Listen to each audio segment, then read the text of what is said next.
Contractors, beat a homeowner in a remodel dispute. Hello everybody, I'm your host Joe Pometto, Joe the Lawyer. This is Tips from a Lawyer. Here on this show, I give you practical legal tips to help you avoid legal disputes or to give you perspective going into a legal dispute. If you like my content, please like, subscribe, comment, and share. It's a free way to support the show. It lets YouTube know that you're watching. It lets me know that you're watching, and YouTube will reward me in turn. Tips from a Lawyer. I'm a practicing attorney, Pittsburgh, Pennsylvania. Okay, contractors, let's learn how to beat a homeowner in a remodel dispute. Rule number one, use a contract. Explain it to them. Have the homeowner sign an initial each page. This is the best advice that I can give right here. Now, the majority of contractors who do big jobs, big home remodels, they're always going to have some sort of contract, okay? But if you don't, and I've seen it happen where they don't, I've seen contractors build an entire house and all they did was write up an invoice for each phase of the work. That case ended up in litigation. You don't want that to happen to you. Right at the beginning, you need a master plan. This should be laid out in the contract, and then the contract should have provisions in it so that things can change over time. Either do it on a phase basis or leave room in the actual contract itself. But if you don't have the contract, you are going to be hanging out there, okay? Especially when there's large amounts of money at risk here, okay? You're going to go into court, and as you probably know, a lot of courts tend to favor the homeowners. They look at the contract as the big, bad, powerful business. We all know that's not true, okay? Margins are short. Margins are small. The cost of materials is through the roof, and the courts are going to go and they're going to look at the homeowner as the one who's being taken advantage of. So you need to protect yourself in every way possible. Use a contract. Have an attorney.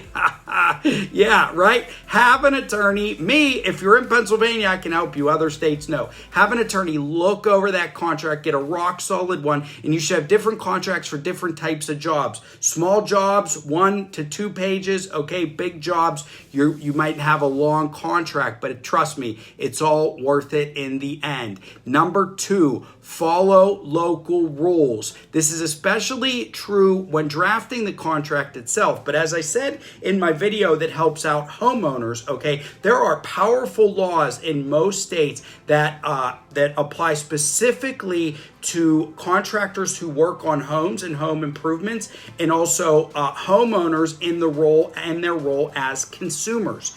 You need an attorney to look at this contract and make sure that you're complying with those laws in every sense of the word, because those are small technical violations. If your contract's not written correctly, all right, you can get nailed for a technical violation. What do I mean by that? Something that's not even material to the job, but because you and the homeowner ended up in court about something else and they hired an attorney, that attorney's now saying, oh, you didn't include this, and this in your contract, which you have to do under state or local law. So use a contract, number 1. Number 2, get the local, state and local rules in that contract. Number 3, overestimate. Number 3, overestimate. What do I mean by this? Okay, and you can even do this in a contract, is always veer towards the high end of cost. This is a negotiating tactic, can be used in not just in disputes like this, but in all kinds of disputes, lawsuits, etc. Go a little bit higher, okay? And the reason you want to do that is because it's going to leave you room. Make sure you bill for everything through the life of that contract too.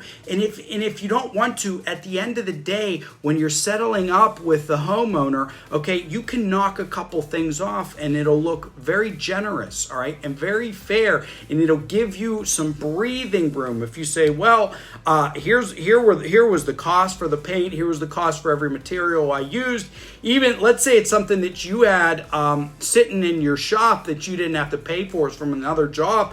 Put it on the bill, okay? That's a material. It has a cost. At the end of the day, you can make it look like you're saving the homeowner $100, but if there's a dispute, it will give you some wiggle room at the end. So overestimate when you can. Number 4, avoid surprises. Period. That's the worst thing. Most of the time that I've seen homeowners and contractors end up in legal disputes, it's because the homeowner was surprised by something. Let's say the contractor didn't explain everything in the contract. Well, it's in writing, but still, if it's a big deal, you need to tell them outright.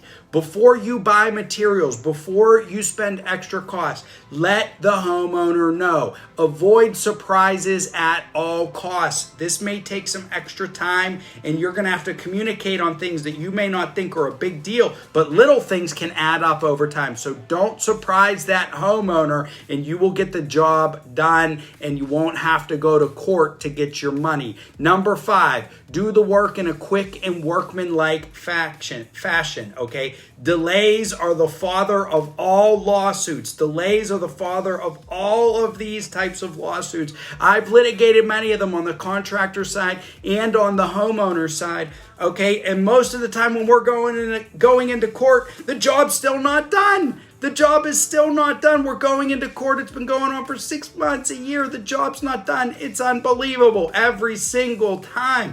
So if you do the job, if you get to the end, okay, as quickly as possible, and when you say you're going to do it, you can avoid 9 out of 10 disputes, okay? And take where I said overestimate and avoiding surprises, apply it to this principle, doing the work in a quick fashion.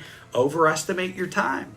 Overestimate your time to the homeowner, okay? You always have to give yourself room here, because really what you're doing is managing expectations. It's one of the biggest parts of contracts, period, but also contracting work. So thank you everybody for tuning in. I hope you enjoyed these 5 tips for contractors on how to beat homeowners in a homeowner dispute. These are things that you do ahead of time, but these are things that are going to cover your butt if a dispute arises. If you like my content, like, subscribe, comment, and share. It's Tips from a Lawyer. I'm attorney Joe Pometto, practicing out of Pittsburgh, PA. Thank you very much for tuning in.